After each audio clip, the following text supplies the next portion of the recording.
Hello, welcome to food ഇൻഷി. ഞാനിത് ഇവിടെ ഒരു കപ്പ് കൈമ റൈസ് എടുത്ത് വെച്ചിട്ടുണ്ട്, ഒരു കപ്പ് തേങ്ങാപ്പാലും എടുത്ത് വെച്ചിട്ടുണ്ട്, കുറച്ച് അണ്ടിപ്പരിപ്പുണ്ട്, കുറച്ച് സവാളൻ്റെ ആവശ്യമൊക്കെ ഉണ്ട്. ഞാൻ ഇത്രയും സാധനം ഇവിടെ വെച്ചിട്ടുള്ളൂ. നമുക്കൊരു തേങ്ങാച്ചോറ് ഉണ്ടാക്കിയെടുത്താലോ? അതെങ്ങനെ ഉണ്ടാക്കാൻ നോക്കാം. നമുക്ക് ഒരു ചെമ്പടുപ്പത്ത് വെച്ചിട്ടുണ്ട്, അതിൽ കുറച്ച് പശു നെയ്യ് ഒഴിച്ചു കൊടുത്തിട്ടുണ്ട്.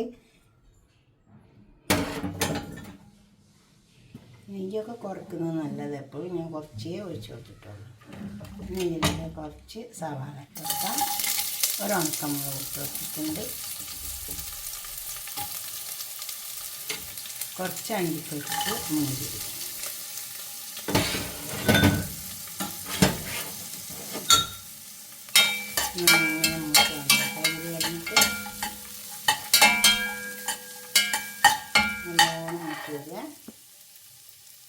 ഇപ്പോൾ കണ്ടോ, അണ്ടിപ്പരിപ്പ് സവാള ഒക്കെ മൂത്ത് വന്നു. ഇച്ചിരി തേങ്ങ ഇട്ട് വെക്കാം, ഒരു പിടി തേങ്ങ ഇട്ട് വെക്കാം. ഇതിലേക്ക് നമുക്ക് അതിലേക്ക് ആവശ്യത്തിനുള്ള തേങ്ങാപ്പാൽ ഒഴിച്ച് കൊടുക്കാം.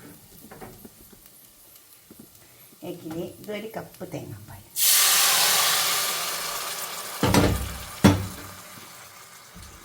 ഒരു കപ്പ് വെള്ളവും. ഇതൊന്ന് ചൂടായാൽ നമുക്ക് അരിയിട്ട് കൊടുക്കാം. അപ്പോൾ അത് തളിച്ച് വന്നിട്ടുണ്ട്. ഇതിലേക്ക് കുറച്ച് ഉപ്പിട്ട് കൊടുക്കാം. അപ്പോൾ ആവശ്യം പോലെ ഇട്ട് കൊടുക്കാവുള്ളൂ. ഇനി നമ്മൾ റൈസ് ഇട്ട് കൊടുക്കാം.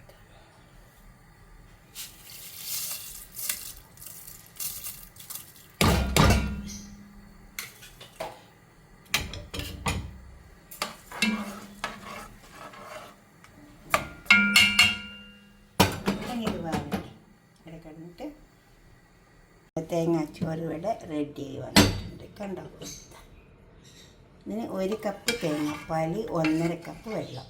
ഇത് കറക്റ്റ് വെന്ത് വന്നിട്ടുണ്ട്. ഇതേപോലെ നിങ്ങൾ ഉണ്ടാക്കി നോക്കിയാട്ടെ. എന്നിട്ട് നിങ്ങളുടെ അഭിപ്രായ നിർദ്ദേശമൊക്കെ കമൻറ്റ് ബോക്സിൽ അറിയിക്കുക. ഞാനൊരു പാത്രത്തേക്ക് സെർവ് ചെയ്യാം. നമ്മൾ തേങ്ങാച്ചോറ് റെഡിയാക്കി കൊടുക്കാം. ഇതുപോലെ ഉണ്ടാക്കി നോക്കുക നമ്മൾ.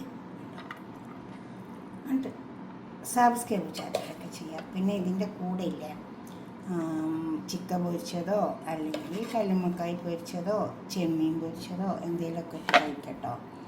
പിന്നെ ഇനിയിപ്പോൾ ഒന്നുമില്ല, പിന്നെ ബീഫ് കറിയോ എന്ത് വേണമെങ്കിലും കൂട്ടി കഴിക്കാൻ പറ്റും. ഇനിയിപ്പോൾ ഒന്നുമില്ല, പരിപ്പ് കൂട്ടാൻ കൂട്ടിയിട്ടും കഴിക്കാം. ഇതൊന്നും കഴിക്കാത്ത ആൾക്കാർക്ക് പരിപ്പ് കൂട്ടാൻ കൂട്ടി കഴിക്കാം. നല്ല ടേസ്റ്റ് ഉണ്ടാവും. എന്താണെങ്കിലും നിങ്ങൾ ഉണ്ടാക്കി നോക്കുക. നിങ്ങളുടെ അഭിപ്രായം നിർദ്ദേശമൊക്കെ കമൻറ്റ് ബോക്സിൽ അറിയിക്കണം. കമൻറ്റ് ബോക്സിൽ അറിയിക്കുക. ഇഷ്ടപ്പെടും അപ്പോൾ ലൈക്ക് ചെയ്യുക, സബ്സ്ക്രൈബ് ചെയ്യാത്തവരൊക്കെ ചെയ്യുക. അടുത്തൊരു വീഡിയോ ആയിട്ട് നമുക്ക് പിന്നെ കാണാം. ബൈ.